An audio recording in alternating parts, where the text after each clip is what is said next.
Title: She said, "He makes a great dad, but a boring man. I want someone exciting." Start: She didn't know I heard her. I was upstairs that night, rocking our son through his fever, listening to her whisper into the phone downstairs. The baby's breath burned hot against my chest while she laughed. Soft, careful, sinful. She thought the walls were thicker than they were. I used to believe in her. We'd built a life from scraps. Late nights, rented apartments, dreams carved out of struggle. She was the one who made those nights bearable. Her laughter was my map home. Her hand on my back meant safety. But safety is an illusion.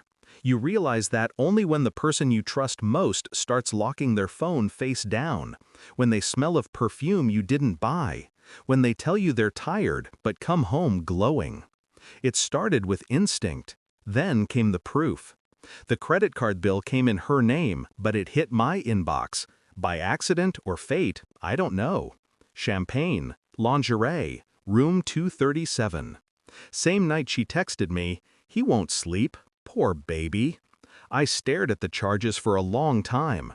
My fingers didn't shake, my throat didn't close. I just stopped feeling. Because that's what betrayal does. It burns everything so completely, there's no room for panic, only planning. The next morning, she kissed me goodbye. Coffee, smile, lipstick on the rim of her mug. I kissed her back. She never noticed I wasn't really there. That's when the case began. I bought a small recording device, 2 actually, one under the car seat, one inside the vent of our bedroom. I mirrored her phone backups, rerouted her cloud data, and documented everything: the calls, the dates, the payments, the hotel visits. Every lie she told became a file with a timestamp. Every whispered, "I love you," to him became evidence. She thought she was living a secret life. I was building a legal fortress. For 6 months, I said nothing. We had dinners, birthdays, playdates. She posted photos of us, smiling hand in hand. People called us the perfect family.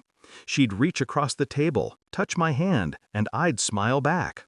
But behind that smile was the knowledge that I had already rewritten the ending of our story. The day she booked room 237 again, I called my lawyer. Courtrooms are colder than they look in movies. There's no music, no dramatic gasps, just silence and paperwork.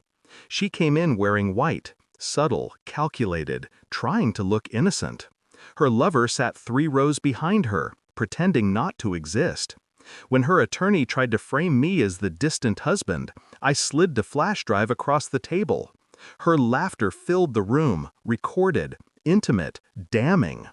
The judge didn't flinch. He just said, "Continue." Every secret she had built unraveled in seconds. The champagne, the hotel, the whispered words, "He'll never know." I did know, and I let the whole room hear it. When the ruling came, she broke. Custody, assets, house, gone. I didn't celebrate. I just watched. She stood outside the courthouse, mascara bleeding, body trembling, the weight of her own choices crushing her. That's when she saw me. "Please," she said, "we can fix this. I'll make it right." Her voice cracked the same way it used to when she'd say she loved me. I looked at her, and for a second, I almost believed it. But then I remembered the champagne, the lingerie, room 237, and the sound of her laughter while I held our sick son. Weeks passed. She called, texted. Apologies turned to threats, then back to pleading. Every night a message, "Please, just talk to me." I didn't reply, because silence is its own kind of punishment. It leaves space for guilt to echo. I wanted her to sit with it, to wake up every morning wondering what I'd say, if I'd forgive her, if I'd ever let her see our son again. And then, tonight, her message came again. "Please, let me make it right." So I finally replied. 2 words. The same ones she used to end our marriage long before the courts ever did. I didn't send them out of anger. I sent them out of truth. Because some things, once broken, don't get rebuilt. Some betrayals aren't meant to be forgiven. They're meant to be remembered, studied, and used as warning signs for who you'll never be again.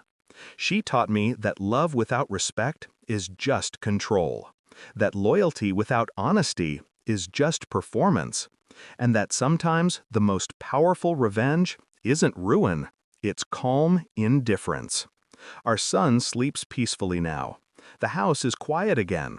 Her pictures are gone from the walls, the air smells of cedar and fresh paint. And for the first time in years, I can breathe without checking who she's texting. I still keep the recordings though, not out of spite, out of remembrance. Proof that I survived what should have broken me. Because that's what people forget about betrayal. It doesn't end you. It remakes you. And when she calls again, and I know she will, I won't even.